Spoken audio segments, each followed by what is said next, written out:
जय हिंद साथियों। अपन last class में बात कर रहे थे परम्यूटेशन एंड कॉम्बिनेशन की। उसमें अपन ने बेसिक देखा कि प्रिंसिपल ऑफ काउंटिंग में सबसे फर्स्ट देखा मल्टीप्लिकेशन और उसके बाद में देखा एडिशन।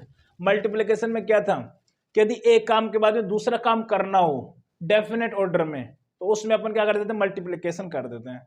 और जब एक काम किया या दूसरा काम किया, दोनों में से एक ही काम करना एक टाइम पे, तो उसमें अपन क्या करते हैं, ऐड करते हैं। जिसमें मैंने एग्जांपल दिया था कि घर से स्कूल, स्कूल से कोचिंग, या घर से स्कूल या घर से कोचिंग, मतलब उसमें अपन ने एडिशन लगा दिया, उससे पहले वाले में मल्टीप्लिकेशन लगा दिया। वो मैंने बता दिया था लास्ट लेक्चर में। अब आगे बात करते हैं उस पर। वैसे अपन क्वेश्चंस कर रहे थे तो और क्वेश्चन देखेंगे, उसके बाद में आगे बात करेंगे, ठीक है। तो नेक्स्ट क्वेश्चन लिखिए। नेक्स्ट क्वेश्चन लिखिए, find the number of 4 lettered word. Find the number of 4-lettered word.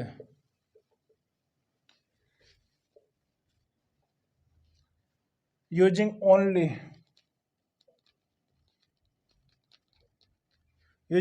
the letters from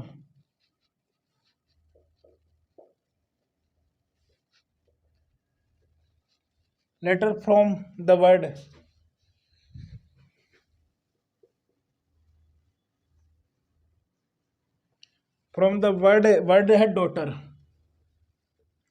DAUGHTER,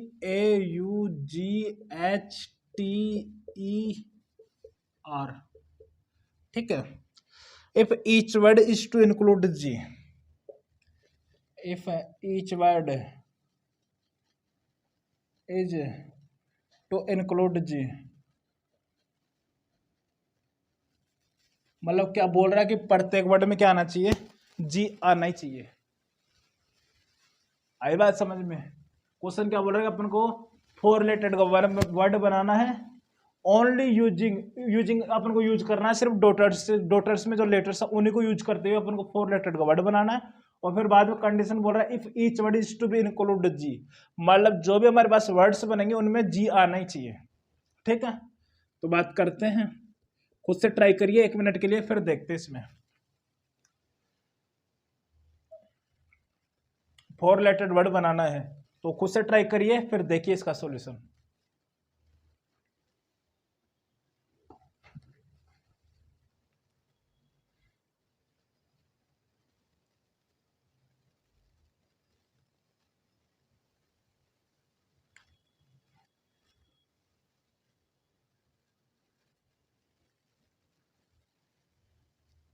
क्या करेंगे इसमें, अपन को 4 लेटर्ड वर्ड बनाना है। तो 4 लेटर्ड वर्ड बनाना, तो देखिए 4 प्लेस है अपन के हमारे पास। अब जी आना ही चाहिए, तो जी को सबसे पहले फिक्स कर देते हैं। अब हमारे पास डॉटेड में टोटल नंबर ऑफ लेटर्स कितने हैं,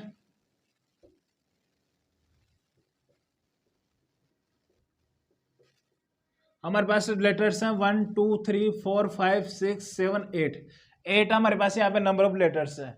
अब इनमें से 4 लेटर्स को यूज करते हुए अपन को क्या बनाने हैं, टोटल नंबर ऑफ वर्ड्स बताने हैं कि कितने बनेंगे, और उस प्रत्येक वर्ड में जी आना ही चाहिए। अब जी की पोजीशन स्पेसिफाई नहीं किया है कि फर्स्ट प्लेस पे आना चाहिए, सेकंड प्लेस पे आना चाहिए, तो इन चारों पोजीशन पे कहीं पे भी जी आ सकता है। तो हमारे को सबसे पहले जी को ही फिक्स कर देते हैं। जी यहाँ पर भी आ सकता है, यहाँ पर भी आ सकता है, यहाँ पर भी आ सकता है, यहाँ पर भी आ सकता है। तो जी के पास कितने ऑप्शन है, 4, मतलब इन चारों पोजीशन पे कहीं पे भी जा सकता है, ठीक है। तो हमारे पास क्या हो गया, 4। फॉर एग्जाम्पल अपने जी को यहाँ पर रख दिया। अब हमारे पास रिमेनिंग प्लेसेस कितने रह गए, 3। अब 3 प्लेसेस है और रिमेनिंग हमारे पास लेटर्स कितने रह गए, 7, क्योंकि टोटल हमारे पास 8 थे और जी को अपने प्लेस कर दिया, तो हमारे पास रह गए 7। अब 7 हमारे पास नंबर ऑफ लेटर्स है और हमारे पास 3 नंबर ऑफ प्लेसेस है, तो 3 प्लेसेस पे 7 लेटर्स को रखना है। तो फर्स्ट प्लेस के पास कितने ऑप्शन है, या यहाँ पर डी भी आ सकता है, ए भी आ सकता है, यू भी आ सकता है, एच भी आ सकता है, टी भी आ सकता है, ई भी आ सकता है, या आर भी आ सकता है। मतलब फर्स्ट प्लेस को फिल करने के तरीके हमारे पास कितने हो गए, 7। अब यहाँ पर अपन ने फॉर एग्जाम्पल अपन ने यहाँ पे ए पुट कर दिया।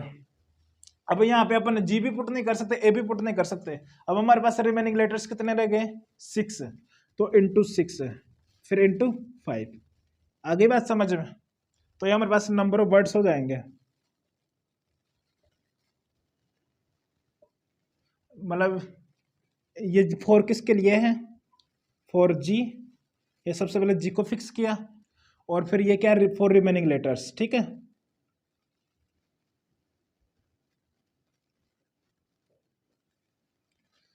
इस बात का हमेशा ध्यान रखना, जब प्लेसेस कम हो या लेटर से ज़्यादा हो, जब लेटर से ज़्यादा हो या प्लेसेस कम हो, तो इस चीज़ का ध्यान रखते हैं। ठीक है,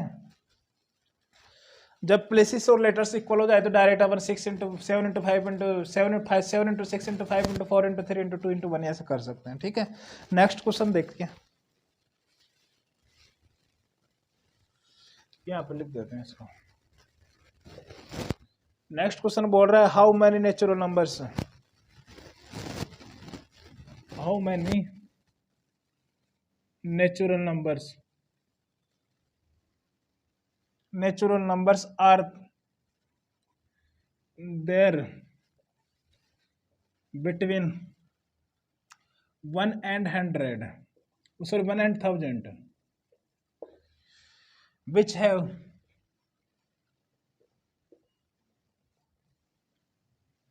have none of their digits repeated।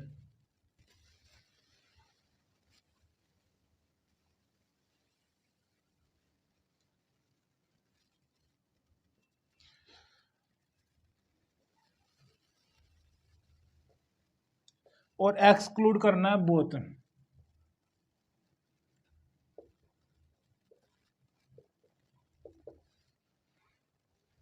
Exclude करना, बार वाले को क्या करना है, बाहर निकालना है। ठीक है,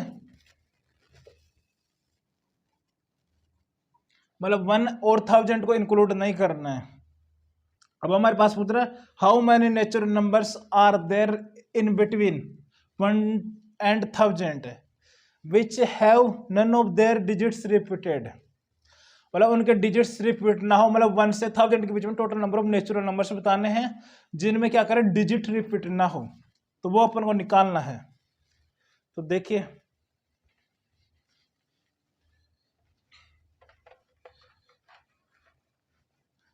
तो कुछ ट्राई कर लीजिए, फिर उसके बाद में इसका सॉल्यूशन देखिए।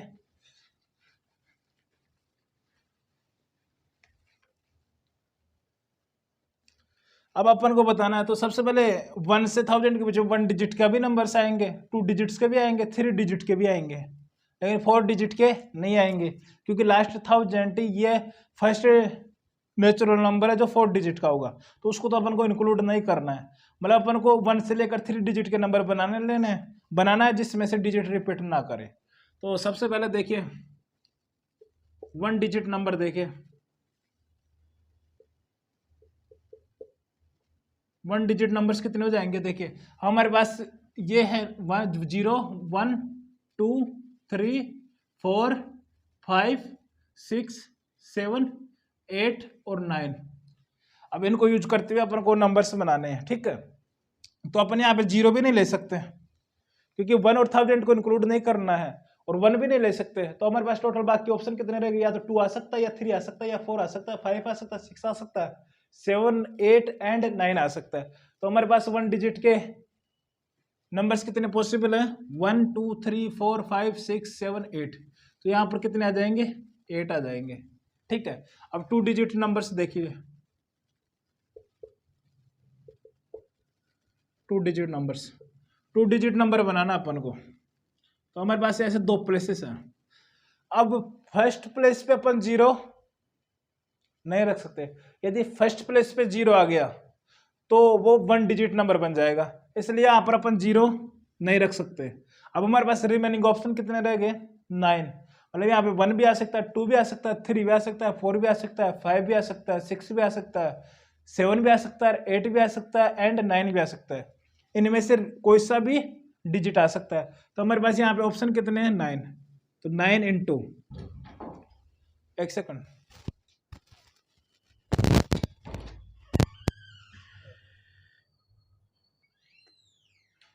9। अब हमारे पास रिमेनिंग हमारे पास ऑप्शन कितने रहेंगे, फॉर एग्जाम्पल हमारे पास यहाँ पे 2 रख दिया अपन ने, ठीक है, लेकिन रिपीट नहीं करना है, तो मतलब यहाँ पे फिर 2 नहीं आ सकता, लेकिन यहाँ पर 0 आ सकता है। 2 नहीं आ सकता लेकिन 0 आ सकता है। तो हमारे पास यहाँ पे हमारे पास ऑप्शन कितने रह गए, 9 ऑप्शन रह गए कि कोई सा भी डिजिट पुट कर सकते हैं उनमें से। जो यहाँ पर पुट कर दिया उसको वापस नहीं पुट करना है, लेकिन सेकंड प्लेस पे अपन 0 पुट कर सकते हैं। इसलिए कितने हो गए, 9 × 9 कितने हो गए, 81। क्लियर। अब 3 डिजिट नंबर देखिए,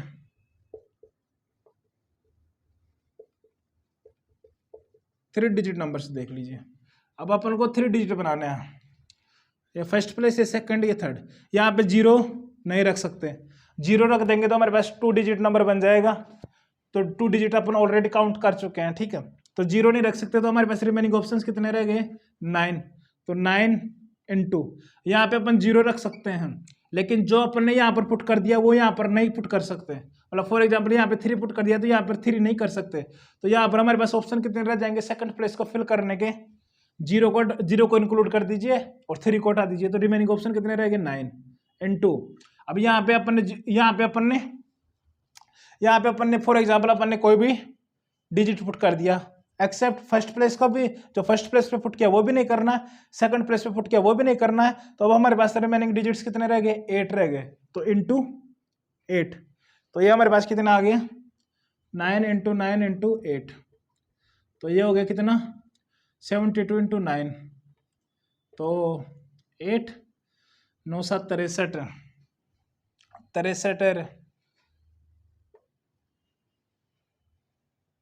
नहीं 9 2 18, 9 7 63 1 64, ठीक है। तो हमारे पास 648 ये आ गए, 81 ये आ गए, 8 ये आ गए। तो हम इन सबको ऐड कर दीजिए, तो हमारे पास टोटल नंबर ऑफ नंबर्स आ जाएंगे कितने, 8 + 81 + 648, तो कितना हो गया, 9 9 8 7 1 4 4 + 8 12 12 + 1 13 1 6 और 1 7 737 हमारे पास टोटल नंबर ऑफ नंबर्स बनेंगे, जो कि नेचुरल होंगे और जो उनमें से कोई भी डिजिट रिपीट नहीं करेगा। एक्सक्लूड करना है 1 और 1000 को, ठीक है। 737 is the correct answer. I think बात समझ में आ गई होगी कैसे अप्रोच किया क्वेश्चन को। नेक्स्ट क्वेश्चन की बात करते हैं।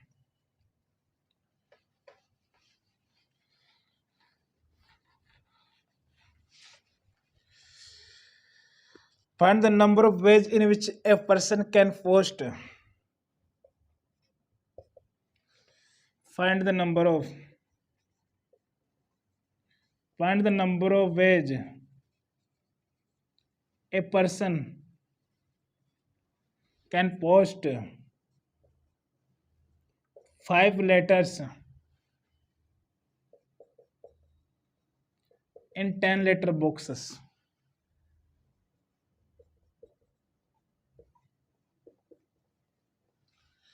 ठीक है, ये हमारे पास है क्वेश्चन कि find the number of ways a person can post 5 letters in 10 letter boxes. मतलब क्वेश्चन क्या बोल रहा है कि हमारे पास 5 लेटर है और 10 लेटर बॉक्सेस हैं।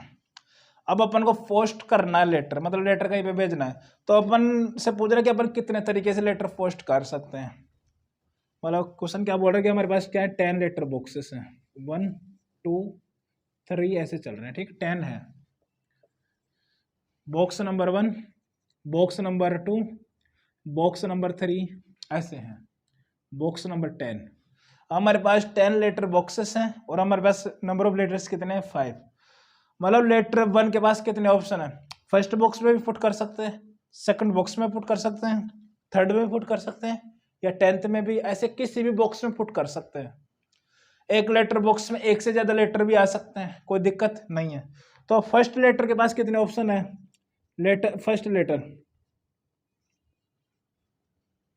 फर्स्ट लेटर के पास ऑप्शन कितने हैं, 10। सेकंड लेटर के पास भी कितने ऑप्शन है, 10। तो ऐसे ही चलता जाएगा। तो फिफ्थ लेटर के पास भी कितने ऑप्शन है, 10। मतलब एक लेटर को किसी भी बॉक्स में पुट कर सकते हैं, सेकंड वाले लेटर को भी किसी भी बॉक्स में पुट कर सकते हैं, और एक बॉक्स में एक से ज्यादा लेटर्स आ सकते हैं। तो हमारे पास यहाँ से टोटल नंबर ऑफ लेटर्स कितने हो जाएंगे, total number of veg 10 into 10 into 10 into 10 into 10, तो कितना हो गया ये 10 की पावर 5। क्लियर? आई थिंक बात समझ में आ गई होगी। ठीक है, 10 रेज़ टू पावर 5। अब यहाँ पे एक चीज़ और देख सकते हो, इसको लिख भी सकते हो आप। जब इस टाइप का फॉर्मेट दिख जाए m की पावर n, जहाँ पर m क्या है फिक्स और n क्या है variable,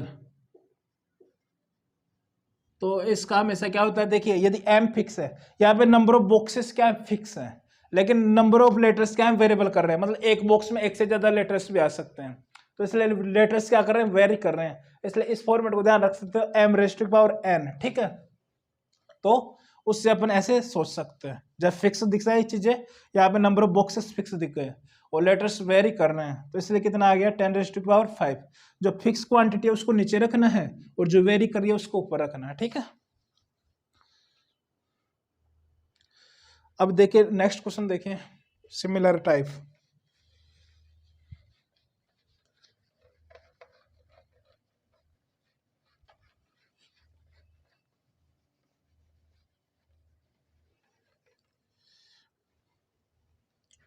question number 11, there are 7 men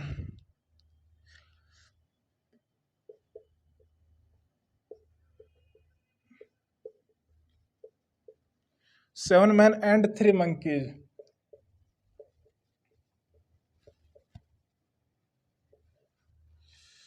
Find the number of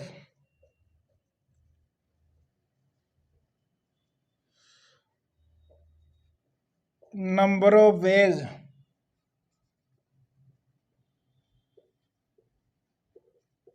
in which every monkey has a master.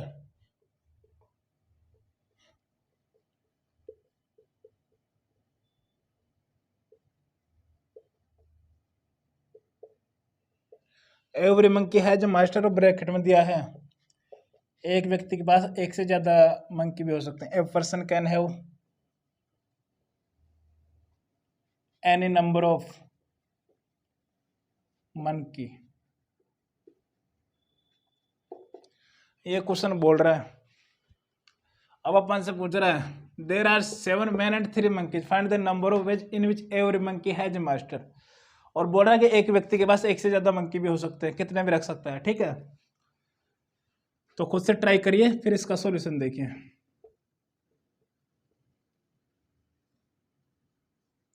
जो मंकी मास्टर किसको बोलते हैं, जैसे मदारी, मदारी जो मंकी रखता है उसी को मदारी बोलते हैं। जो तो बोल रहा है कि हमारे पास क्या है 7 पर्सन है और 3 क्या है मंकी है, तो और एक मेन का मतलब यहाँ पे मदारी है, मतलब एक मदारी के पास एक से ज्यादा मंकी भी हो सकते हैं, ये ऑलरेडी ब्रैकेट में बोल दिया। ठीक है, अब अपन से पूछ रहे हैं total number of ways in which every monkey has master, मतलब प्रत्येक मंकी के पास क्या हो मास्टर हो, मतलब उसका मदारी हो। ठीक है, तो फर्स्ट मंकी फर्स्ट पर्सन के पास भी जा सकता है, सेकंड भी हो सकता है उसका, थर्ड पर्सन भी हो सकता है। ऐसे फर्स्ट मंकी के पास कितने ऑप्शन है 7, किसी को भी अपना मास्टर चुन सकता है। ऐसे सेकंड मंकी के पास भी कितने हैं 7 ऑप्शन है, किसी को भी अपना मास्टर चुन सकता है। एंड वैसे M3 के पास भी कितने हैं 7 ऑप्शन है, किसी को भी अपना मदारी चुन सकता है। तो इसलिए हमारे पास नंबर ऑफ वेज कितने हो गए, फर्स्ट M1 के पास कितने ऑप्शन है 7, ऐसे M2 के पास भी कितने ऑप्शन है 7, M3 के पास भी कितने हैं 7, तो टोटल नंबर ऑफ वेज कितने आ गए,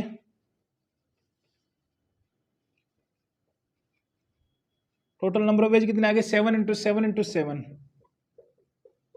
तो ये कितना हो गया 7 की पावर 3। अब यहाँ पे देखिए नंबर ऑफ पीपल्स क्या है फिक्स 7 है, लेकिन एक पीपल के पास एक से ज्यादा मंकी भी आ सकते हैं, मतलब मंकी वेरिएबल कर रहे हैं, मतलब एक भी आ सकता है, 2 भी आ सकता है, 3 भी आ सकता है, इसलिए क्या गया फिक्स की पावर वेरिएबल, मतलब 7 की पावर 3। आगे बात समझ में, ऐसा हो सकता है कि तीनों मंकी फर्स्ट पर्सन के पास आ जाए, या ऐसा भी हो सकता है सेकंड पर्सन के पास आ जाए, तो हमारे पास total number of possible ways कितने हो जाएंगे 7 की पावर 3। क्लियर? नेक्स्ट क्वेश्चन की बात करते हैं।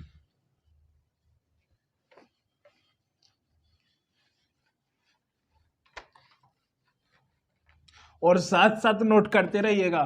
नोट्स बनाना बहुत इंपॉर्टेंट है।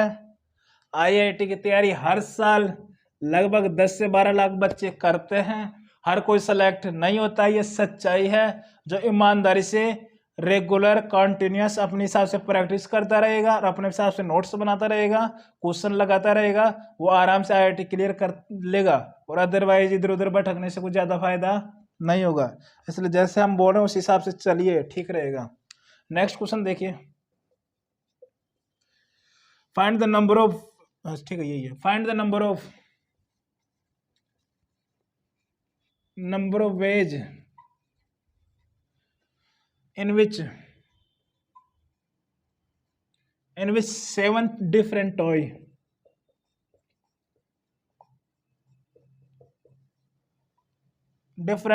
can be distributed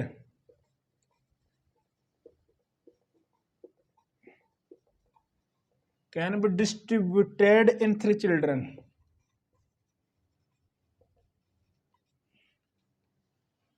यह हमारे पास क्वेश्चन है। क्वेश्चन बोल रहा है कि find the number of ways in which 7 different toys can be distributed in 3 children. मतलब हमारे पास क्या है, 7 खिलौने हैं और 7 खिलौनों को अपन को 3 बच्चों में बांटना है। तो अपन कितने तरीके से बांट सकते हैं, अपन से क्वेश्चन पूछ रहा है। खुद से 1 सेकंड के लिए देखिए और अच्छे से ट्राई करिए।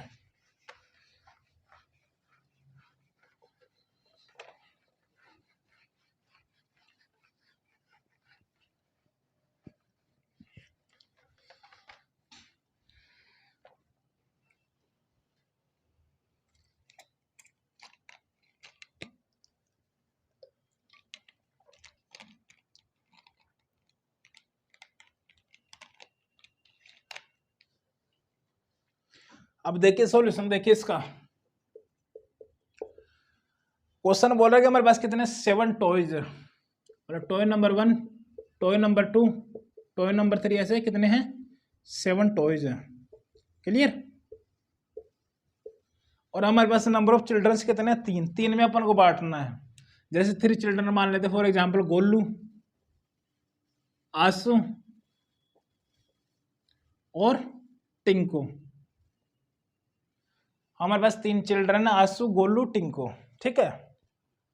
अब बोल रहा है कि अपन को टोटल नंबर ऑफ वेज बताने के कितने तरीके से डिस्ट्रीब्यूट कर सकते हैं इनमें। तो देखिए यहाँ पे टॉयज क्या है, फिक्स है।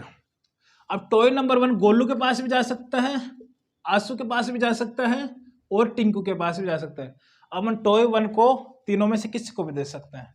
तो फर्स्ट टॉय के पास कितने ऑप्शन है, 3। ऐसे टॉय नंबर 2 के पास भी कितने ऑप्शन है, 3। टॉय नंबर 3 के पास भी कितने हैं, 3। ऐसे टॉय नंबर 7 के पास भी ऑप्शन कितने हैं, 3। तो हमारे पास टोटल नंबर ऑफ वेज कितने हो जाएंगे बांटने के, नंबर ऑफ वेज कितने हो जाएंगे, 3 इंटू 3 इंटू 3 कितनी बार आएगा, 7 टाइम्स है। ठीक है, तो ये कितना आ गया, 3 की पावर 7। आई बात समझ में। मतलब गोलू के पास अपन सब, गोलू को अपन सबके सब टॉय दे सकते हैं, दे भी सकते हैं, आंसू को भी दे सकते हैं। ऐसा कंडीशन नहीं बोला है कि कम से कम 1 आना चाहिए, ऐसा नहीं बोला है। बोला है कि कितने तरीके से अपन डिस्ट्रीब्यूट कर सकते हैं। तो उसमें अपन को ये नहीं देखना है कि कम से कम 1 आना चाहिए। यदि कम से कम 1 के लिए बोलता तो क्वेश्चन में बोलता। आने वाले टाइम में वैसे भी प्रॉब्लम्स देखेंगे। तो अभी इसने कुछ नहीं बोला, तो मतलब गोलू को भी अपन पूरे पूरे टॉय दे सकते हैं, आंसू को भी दे सकते हैं, टिंकू को भी दे सकते हैं। इसको 1 भी दे सकते हैं, 2 भी दे सकते हैं, 3 भी दे सकते हैं, 4 भी दे सकते हैं, 5 भी दे सकते हैं। तो हमारे पास टोटल नंबर ऑफ वेज कितने आ जाएंगे ऐसे। फर्स्ट टॉय के पास 3 ऑप्शन, सेकंड ऑप्शन के पास भी 3 ऑप्शन, थर्ड टॉय के पास भी 3 ऑप्शन, किसी के पास भी जा सकता है। इसलिए 3 की पावर 7। 3 यहाँ पर क्या हो गया, फिक्स हो गया। तो फिक्स्ड की पावर वेरिएबल वाला फॉर्मेट देखिए। फिक्स मतलब यहाँ पे चिल्ड्रन फिक्स हैं, लेकिन टॉय चिल्ड्रन के पास वेरी कर रहे हैं। गोलू के पास 1 भी आ सकता है, 2 भी आ सकता है, 3 भी आ सकते हैं, 4 भी आ सकते हैं, 5 भी आ सकते हैं, 6 भी आ सकते हैं, 7 टॉयज भी आ सकते हैं। इसलिए टॉयज क्या कर रहे हैं, वेरी कर रहे हैं। ठीक है, नेक्स्ट प्रॉब्लम देखिए, इसी को यहीं पे लिख देते हैं।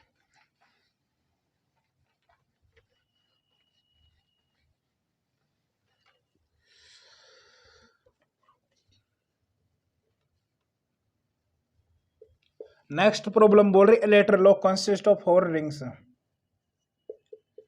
A letter lock consists of 4 rings, each with 11 different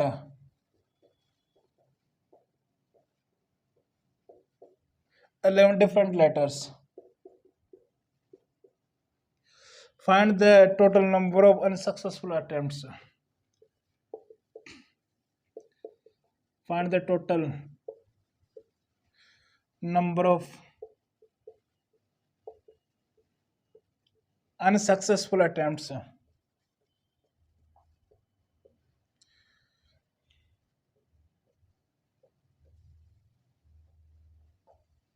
Attempts to open the lock.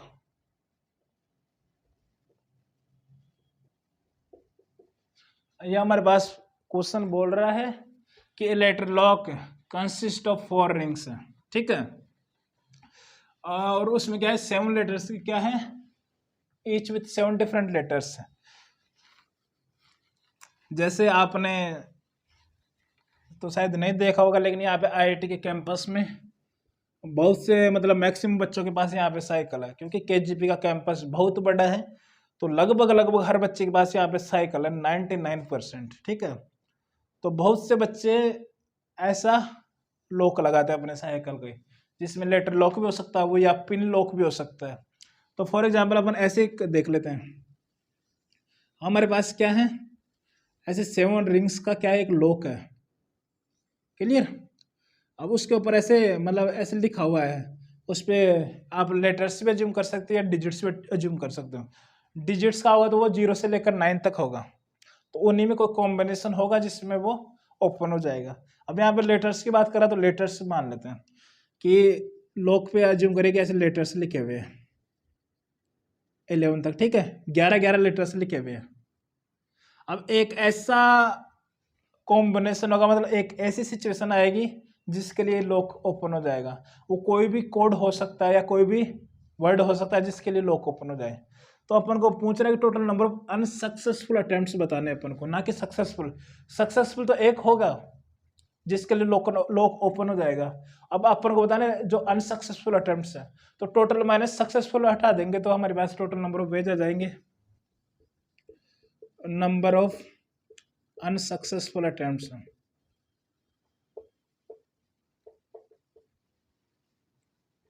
वो कितने हो जाएंगे टोटल।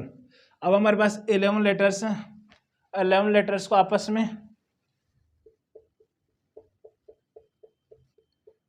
आई बात समझ में। अब ऐसा जरूरी नहीं है कि रिपीट ना कर, रिपीट कर सकता है, ऐसा भी हो सकता है ए आ जाए 4 बार, आई बात समझ में, चारों रिंग पे ए आ जाए, ये भी लॉक हो सकता है, बी आ जाए, ऐसे रिपीट कर सकता है। तो 11 इंटू 11 इंटू 11 इंटू 11 माइनस ये क्या है। अब इन टोटल में से एक ऐसा भी होगा जो इसके लिए लॉक खुल जाएगा, तो उसको अपन को क्या करना पड़ेगा, सबट्रैक्ट करना पड़ेगा। ये किसके लिए है, सक्सेसफुल, सक्सेस के लिए है। ये हमारे पास टोटल है, टोटल पॉसिबल, आई बात समझ में।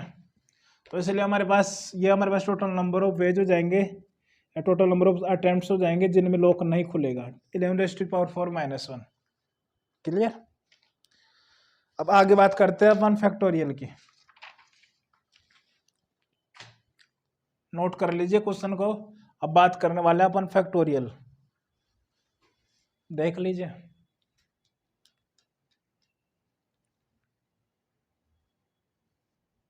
इससे नेक्स्ट क्लास में अपन परमुटेशन एंड कॉम्बिनेशन का मीनिंग देखेंगे। आज फैक्टोरियल की बात करते हैं, फिर एक्सपोनेंट की बात करते हैं। नोट करिए और अच्छे से समझिए चीजों को।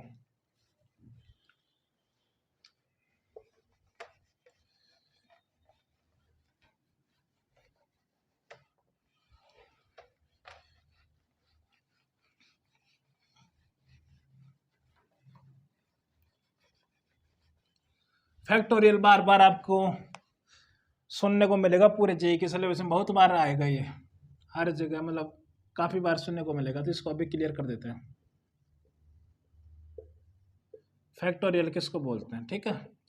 जब हमारे पास इस फॉर्मेट में प्रोडक्ट लिखा हो 1 2 3 4 5 ऐसे चल रहा है, कहाँ तक, n तक, n-1 इंटू n, इसी को अपन क्या बोलते हैं, n फैक्टोरियल, या इसको ऐसे लिखते हैं, इसी को क्या बोलते हैं, n फैक्टोरियल या फैक्टोरियल n। ठीक है, n फैक्टोरियल या फैक्टोरियल ऑफ n। ठीक है,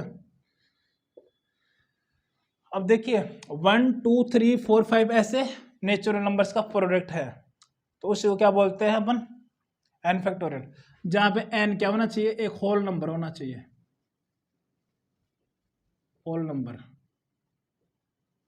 n belongs to whole number. Clear, मतलब होल नंबर क्या होंगे, 0 से स्टार्ट होगा, n 0 भी हो सकता है, 1 भी हो सकता है, 2 भी हो सकता है, 3 भी हो सकता है, ऐसे। ठीक है, अब अपन सबसे बेसिक देख लेते हैं जिनको ध्यान रखना है। सबसे फर्स्ट 5 फैक्टोरियल। 5 फैक्टोरियल क्या हो गया, 1.2.3.4.5, तो इसका प्रोडक्ट कितना हो गया, 5 4 जा 20, 24 23 जा 60, 62 जा 120, तो इसका कितना आ गया, 120 आ गया। ऐसे 4 फैक्टोरियल, 4 फैक्टोरियल कितना हो जाएगा, 1 2 3 4, कितना हो जाएगा, 24।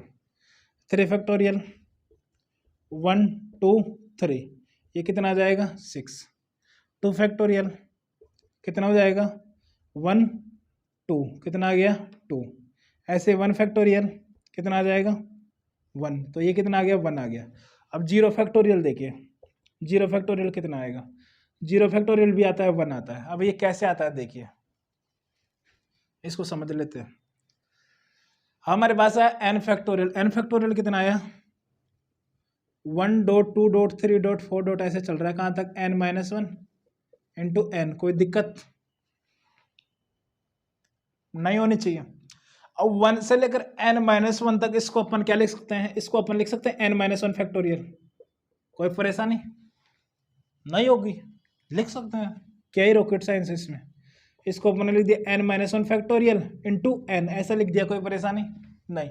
अब इसमें अपन होल नंबर तो पुट कर ही सकते हैं, तो यहाँ पर अपन ने n=1 पुट कर दिया, n=1 पुट कर दिया, तो ये लेफ्ट हैंड साइड कितना बन गया, 1 फैक्टोरियल, और राइट हैंड साइड क्या बन गया, 1-1 कितना बन गया, 0 फैक्टोरियल इंटू 1। तो हमारे पास यहाँ से 0 फैक्टोरियल कितना आ गया, 1। पता होना चाहिए कैसे निकालते हैं। और ये फैक्टोरियल किसके लिए डिफाइंड होता है, जब n क्या हो, एक होल नंबर हो, तो ये फैक्टोरियल डिफाइंड हो जाएगा कि अंदर होल नंबर बन रहा है। क्लियर, वेरी गुड, ऐसे अपन बना सकते हैं। अब क्वेश्चन देखिए, इस पे बेस,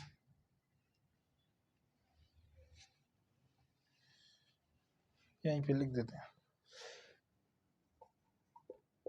अपन को बताना है 1.1 factorial plus 2.2 factorial plus 3.3 factorial plus ऐसे चल रहा है, कहाँ तक, n.n फैक्टोरियल।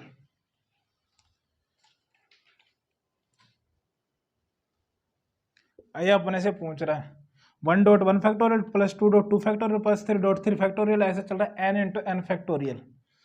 तो अपन को इसका सिंप्लीफाई करके इसको निकालना है। तो देखिए इसको अपन क्या लिख सकते हैं, सम इक्वल टू, इसको अपन लिख सकते हैं n इंटू n फैक्टोरियल लिख सकते हैं, उसका सिग्मा n=1 से लेकर n तक। इसका मतलब भी तो यही हो गया ना, जब सिग्मा को हटाएंगे तो इसको समेशन फॉर्मेट में ऐसे लिख सकते हैं। तो अब इसको फर्दर क्या लिख सकते हैं अपन, n को अपन ने लिख दिया n+1 -1 इंटू n फैक्टोरियल। कोई दिक्कत, n+1 -1 into n factorial. Clear, अब इनको अपन मल्टीप्लाई कर लिया, तो मल्टीप्लाई कर लिया तो हमारे पास देखिए क्या बन गया, इधर लिख देते हैं इसको, s क्या बन गया, सिग्मा n=1 से लेकर n, इधर बना हमारे पास n+1 into n factorial -1 into n factorial, तो वो कितना हो जाएगा, n फैक्टोरियल। क्लियर, अब n+1 इंटू n फैक्टोरियल किसका फैक्टोरियल बन गया, n+1 फैक्टोरियल बन गया। तो ये हमारे पास क्या हो गया, n+1 factorial minus n factorial. मतलब अपन इसमें क्या कर दिया, डिफरेंस फॉर्मेट में लिया है इसको, डिफरेंस फॉर्मेट में। तो अब इसमें n=1 2 3 पुट करते जाइए, टर्म्स अल्टरनेट कैंसिल आउट होते चले जाएंगे, और हमारे पास जो रिमेनिंग बचेगा वही हमारा क्या है, फाइनल आंसर है। 1 रखेंगे तो कितना बन जाएगा, 2 फैक्टोरियल माइनस 1 फैक्टोरियल, 2 रखेंगे तो कितना बन जाएगा, 3 फैक्टोरियल माइनस 2 फैक्टोरियल, ऐसे चलता जाएगा। जब n रखेंगे तो क्या आएगा, n plus 1 factorial minus n factorial, 2 से 2 निपट गया, 3 से ये आगे निपटते जाएंगे तो हमारे पास रिमेनिंग रहेगा एस इक्वल टू क्या आ गया, n प्लस 1 फैक्टोरियल माइनस 1। ये सिंप्लीफाई होने के बाद में ये इसका फाइनल आंसर होगा, S equal to n plus 1 factorial minus 1। Clear. अब अपन एक्सपोनेंट की बात करते हैं। ये फैक्टोरियल की बात हो गई, इससे ज़्यादा कुछ रॉकेट साइंस नहीं है, ये ध्यान रखना। मतलब इसको और क्या लिख सकते हैं, ऐसे भी लिख सकते हैं अपन, n फैक्टोरियल को अपन ऐसे भी लिख सकते हैं n माइनस 1 इंटू n, तो इसको n minus 1 factorial into n भी लिख सकते हैं। क्लियर। या इसको ऐसे भी लिख सकते हैं n minus 2 factorial into n minus 1 into n, ऐसे भी लिख सकते हैं। आगे बात समझ में, तो ये पता होना चाहिए। अब बात करते हैं एक्सपोनेंट की। एक्सपोनेंट क्या होता है उसकी बात करते हैं कि प्राइम नंबर्स का एक्सपोनेंट कैसे निकालते हैं यदि किसी फैक्टोरियल के अंदर।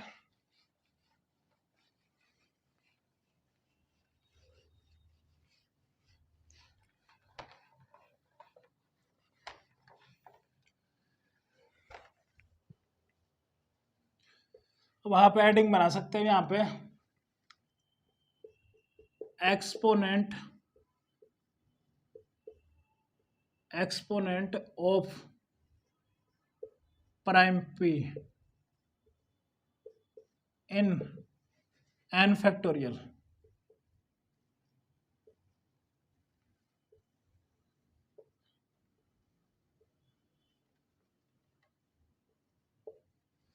n फैक्टोरियल में प्राइम नंबर p का एक्सपोनेंट क्या होगा, ये अपन से पूछेगा, जिसको अपन ऐसे लिखते हैं exponent of prime p in n factorial. इसका मतलब ये है, जब इस फॉर्मेट में लिखते हैं इसको exponent of p in n factorial. अब इसको आसान भाषा में समझते हैं। फॉर एग्जांपल हमारे पास है 12 को अपन क्या लिख सकते हैं, 2 इंटू 2 इंटू 3 लिख सकते हैं, 4 इंटू 3 12 हो गया। तो अपन इसको ऐसे लिख सकते हैं 2 की पावर 2 इंटू 3 की पावर 1। क्लियर।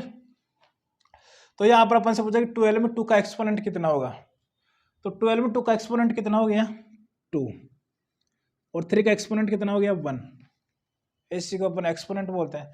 मतलब इसको क्या करना है कि प्राइम नंबर्स की फॉर्मेट में लाना है, और जो उसकी पावर है उसी को क्या बोलेंगे, एक्सपोनेंट बोलेंगे। तो अब अपन इसी की बात करेंगे। फॉर एग्जाम्पल हमारे पास है 100 फैक्टोरियल। अब अपन से पूछे कि 100 फैक्टोरियल में 2 का एक्सपोनेंट कितना होगा। आई बात समझ में। तो इसमें क्या करेंगे, देखिए सबसे पहले बेसिक लिख लेते हैं। बेसिक लिखिए, exponent of p in n factorial वो क्या होता है, n by p plus n by p square का ग्रेटेस्ट इंटीजर, फिर प्लस n बाई p का क्यूब, फिर उसका ग्रेटेस्ट इंटीजर, ऐसे चलते जाना। ठीक है, ठीक है। जब तक ग्रेटेस्ट इंटीजर 0 ना हो जाए तब तक ऐसे फॉर्मेट को लगाते हुए जाना है। फॉर एग्जांपल अपन को पूछ रहे एक्सपोनेंट ऑफ 2 n 100 फैक्टोरियल, मतलब 100 फैक्टोरियल को अपन को इस फॉर्मेट में लिखे तो 2 का एक्सपोनेंट कितना आएगा, मतलब 2 की पावर कितनी आएगी, तो वो निकालने के लिए इस फॉर्मेट का यूज करते हैं। कैसे, इसको क्या लिखेंगे 100/2, फिर कितना हो जाएगा 100/4, फिर कितना हो जाएगा 100/2 क्यूब में 8, प्लस फिर क्या हो जाएगा 100/2 की पावर 4 कितना हो जाएगा 16, ऐसे चलता जाएगा। प्लस फिर क्या आएगा 100/32, ठीक है, प्लस फिर क्या आएगा 100/64, फिर प्लस फिर क्या आएगा 100/64 का डबल कितना हो जाएगा 128। तो अभी ये तो डिनोमिनेटर न्यूमरेटर से ज़्यादा चला गया तो उसका तो ग्रेटेस्ट इंटीजर वैसे ही 0 हो जाएगा। क्लियर, ऐसे पूछ लें। तो अब इसमें कितना हो जाएगा, देखिए ये कितना हो गया 50, 50 का ग्रेटेस्ट इंटीजर कितना हो गया 50, फिर इसको 50/2 कितना आ जाएगा 25, 25 का ग्रेटेस्ट इंटीजर 25, 25 फर्दर 2 कर देंगे। ऐसे भी सोच सकते हो, इसी को डिवाइड किया फिर इसको 2 से डिवाइड कर दिया फिर उसको 2 से डिवाइड कर दिया, क्योंकि फ्रैक्शनल पार्ट होगा उसका ग्रेटेस्ट इंटीजर तो 0 हो जाएगा ना, तो इसलिए इंटीग्रल पार्ट को डायरेक्ट बाहर निकाल सकते हैं। तो 25/2 कितना हो जाएगा 12.5, इसका आएगा 12.5, 12.5 का ग्रेटेस्ट इंटीजर कितना हो जाएगा 12, तो 12/2 कितना हो जाएगा 6, 6/2 कितना हो जाएगा 3, 3/2 कितना 1.1, 1.5, 1.5 का बाहर आएगा कितना 1, 1/2 कितना आ जाएगा 0.5, 0.5 का में कोई इंटीग्रल पार्ट नहीं है इसलिए वो आगे के नहीं आएगा कुछ भी। तो अभी इनको ऐड कर दिया तो कितना आ जाएगा 50, 50 + 25 75, 75 + 12 87, 87 + 6 कितना हो गया 93, 93 + 3 कितना हो गया 96, 96 + 1 कितना हो गया 97। तो मतलब एक्सपोनेंट ऑफ 2 in 100 फैक्टोरियल कितना आएगा 97। क्या, तो मतलब इसको क्या करेंगे, जब 100 फैक्टोरियल को अपन इस फॉर्मेट में लिखेंगे तो उसमें क्या आएगा 2 की पावर 97 आएगा, 3 की पावर जो भी कुछ आए, 5 की पावर कुछ आएगा। तो अपन ऐसे किसी का भी निकाल सकते हैं इस फॉर्मेट को लगाकर। आई थिंक बात समझ में आ गई होगी। ये वाला फॉर्मेट आधी रात को भी याद होना चाहिए, क्योंकि इस टाइप का क्वेश्चन एग्जाम में पूछा जा चुका है, इसलिए इम्पोर्टेंट है, तो ध्यान रखना। क्लियर।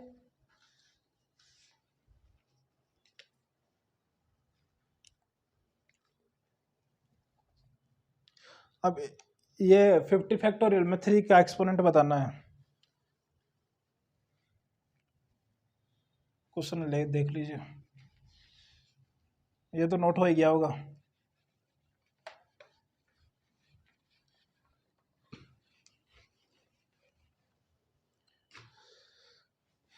क्वेश्चन लिख लीजिए, फाइंड द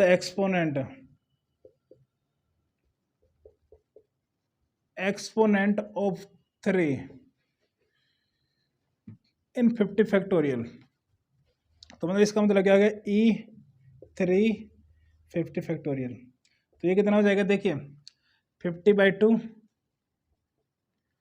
+ n/p², 50/4, ये क्या है इंटीग्रल पार्ट है, ठीक है, प्लस 50/16, 50/8 है, सॉरी क्यूब है, फिर आएगा पावर 4, तो वो हो जाएगा 50/16 प्लस 50/32 प्लस 50/64। अब ये तो न्यूमरेटर से डिनोमिनेटर ज़्यादा हो रहा है, डिनोमिनेटर ज़्यादा हो रहा है तो आगे तो 0 हो जाएगा अपने आप, ठीक है।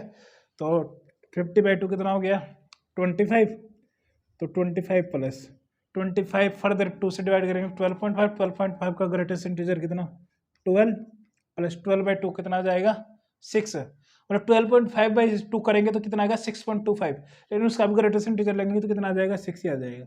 6/2 कितना 3, 3/2 कितना 1.5, 1.5 का 1, 1.5 डिवाइडेड बाई 2 कितना आ जाएगा 1 आ गया, तो आगे तो फिर नहीं इससे आया 25, इससे आया 12, इससे आया 6, इससे आया 3, इससे आगे कितना आ जाएगा 0, मतलब उससे तो कुछ आएगा नहीं। तो ये हमारे पास कितनी हो गई 12, 25 + 12 37, 37 + 6 43, 43 + 3 46, 46 + 1 47, नहीं अरे अपन 2 का निकाल दे, इसमें अपन को 3 से कब पूछ रहा था, तो यहाँ पे लिख लीजिए 2 का है ये, तो कितना आ गया 37 + 6 43, 43 + 3 46, 46 + 1 47। तो हमारे पास 2 का एक्सपोनेंट कितना आएगा 50 फैक्टोरियल में 2 की पावर 47, ठीक है, एक्सपोनेंट 47 हो गया। अब 3 फैक्टोरियल में करना है तो इसको 3 से डिवाइड करना पड़ेगा, ठीक है। तो 16 आ जाएगा यहाँ पे आ जाएगा 16/3 कितना आ जाएगा 5, 5/3 1, तो कितना आ जाएगा 16 + 5 + 1 कितना हो जाएगा 22। तो 3 का एक्सपोनेंट कितना होगा 22 होगा। क्लियर। और नेक्स्ट क्वेश्चन देखिए,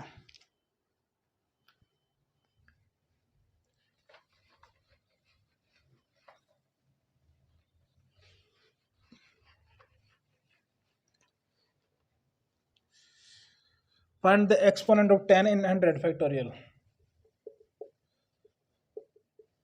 Find the exponent of 10 in 100 factorial. 100 factorial में अपन को 10 का एक्सपोनेंट बताना है, और इसको और ये तरीका भी हो सकता है इसको पूछने का कि नंबर ऑफ जीरोज बतानी है कि कितनी आएंगी। Find the number of zeros at the end of, find the number of zeros at the end of 100 factorial. मतलब 100 फैक्टोरियल को अपन मल्टीप्लाई करने के बाद में आप लिखेंगे, उसके बाद में लास्ट में 0 0 कुछ आएंगे। जैसे अपन 10 का स्क्वायर करते हैं तो लास्ट में कितना आता है, 2 0 आती है, 100 आता है। तो इसको भी अपन ऐसे फॉर्मेट में लिखेंगे तो लास्ट में कुछ जीरोज आएंगे, तो वो टोटल नंबर ऑफ जीरोज कितने होंगे वो बताना है, ठीक है। तो वो जीरोज कितनी होती है, जैसे अपन 10 का एक्सपोनेंट निकाल लिया, 10 की पावर 3 करेंगे तो लास्ट में जीरोज कितनी आएंगे, 3 आएंगे। यदि अपन ने 10 का पावर 4 किया तो फिर भी जीरोज लास्ट में कितने आएंगे, 4 आएंगे। जो एक्सपोनेंट होगा उतनी कितनी आएंगे, उतनी जीरोज आएंगी, ठीक है। तो इससे अपन को 10 का एक्सपोनेंट निकालना है। तो 10 का एक्सपोनेंट निकालेंगे तो देखिए, अभी यहाँ पे 10 क्या है, प्राइम नंबर नहीं है, प्राइम नंबर नहीं है, तो ई की power e p n factorial ये वाला फॉर्मेट यहाँ पे अपन नहीं लगा सकते। तो इसमें अपन को एक्सपोनेंट निकालने के लिए क्या करना पड़ेगा, देखिए अब जो भी हमारे पास 100 फैक्टोरियल आएगा वो कुछ ऐसा आएगा, 2 की पावर कुछ भी आएगा, जैसे a, फिर 3 की पावर b, 5 की पावर c, ऐसे आएगा, ठीक है, एक्सपोनेंट फॉर्मेट में। तो अब हमारे पास क्या हो जाएगा कि 100 फैक्टोरियल में 10 का एक्सपोनेंट बताना है, तो अपन इसमें क्या करेंगे, 2 और 5 को मल्टीप्लाई कर लेंगे। 2 × 5 की पावर कुछ भी एज्यूम करिए, d बन गया, ठीक है, या a - c बन गया, और ये 2 की पावर कितना बन जाएगा, जो भी बने, ठीक है, c - a बनेगा, क्योंकि बड़ा प्राइम नंबर 5 है तो c की पावर आएगी, ठीक है, और ये हो जाएगा 2 की पावर a - c, ऐसे जो भी बनेगा देखते हैं। तो 2 × 5 ये बन गया 10, तो ये 10 का ही तो एक्सपोनेंट बन जाएगा। तो उसमें अपन को क्या करना पड़ेगा, पहले 2 का एक्सपोनेंट निकालिए और 5 का एक्सपोनेंट निकालिए, फिर उनको मल्टीप्लाई करके देखिए कि 10 का एक्सपोनेंट कितना बनता है।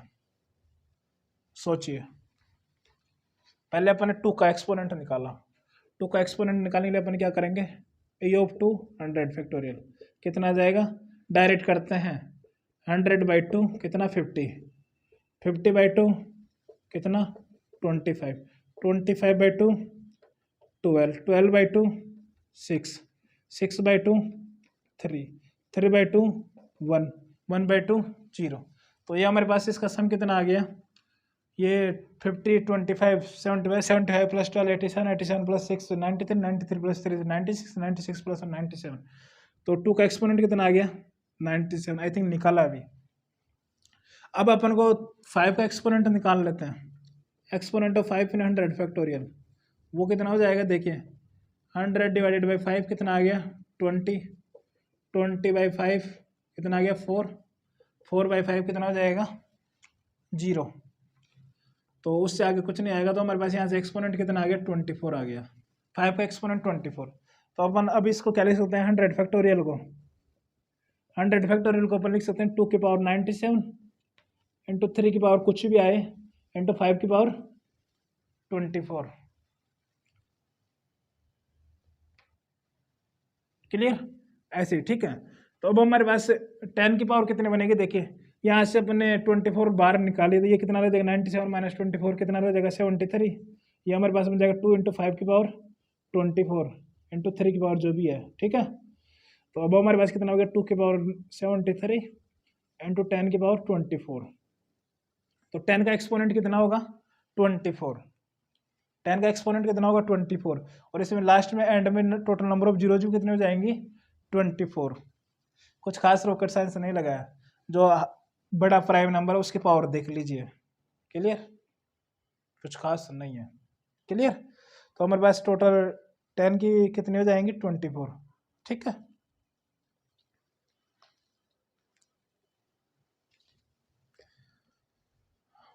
अब ये एक लास्ट क्वेश्चन देखते हैं आज। Find the number of zeros. Same he question है, बस फैक्टोरियल चेंज कर लीजिए। फैक्टोरियल है हमारे पास 2025 फैक्टोरियल, इसका बताना अपन को।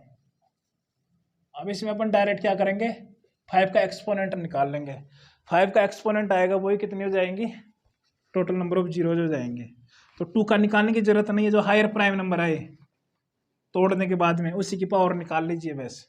क्या आ जाएगा, एक्सपोनेंट ऑफ 5 इन 2025 फैक्टोरियल कितना हो जाएगा, देखिए डिवाइड करिए सबसे पहले। 2025 डिवाइडेड बाई 5 कितना हो जाएगा 405। ठीक है, 405 को फिर से डिवाइड करिए 5 से, कितना हो जाएगा 8 और 1। 81 को फिर से डिवाइड करिए, कितना हो जाएगा 1 6 हो जाएगा आई थिंक। फिर 16 को फिर डिवाइड करिए 5 से, तो कितना आ जाएगा 3। 3 को फिर डिवाइड करेंगे तो कुछ नहीं आएगा, तो अब इन सबको ऐड कर दीजिए। ऐड कर दिए तो कितना हो जाएगा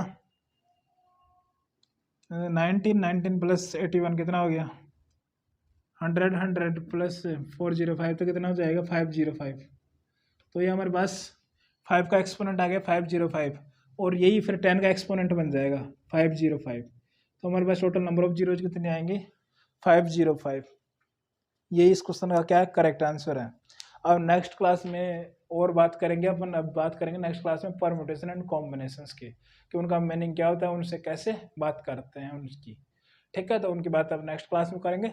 जितना भी करवाया उसको अच्छे से रिवाइज करना, और अच्छे से जो भी मैंने क्वेश्चंस कराए उनको अच्छे से बनाने की कोशिश करना, और इनसे रिलेटेड अपने से प्रैक्टिस करना बहुत इंपॉर्टेंट है। प्रैक्टिस बहुत इंपॉर्टेंट है, इसलिए खुद से ट्राई करना क्वेश्चंस इस कॉन्सेप्ट पे बेस्ड। ठीक है, तो और बात करते हैं नेक्स्ट क्लास में। ठीक है, धन्यवाद।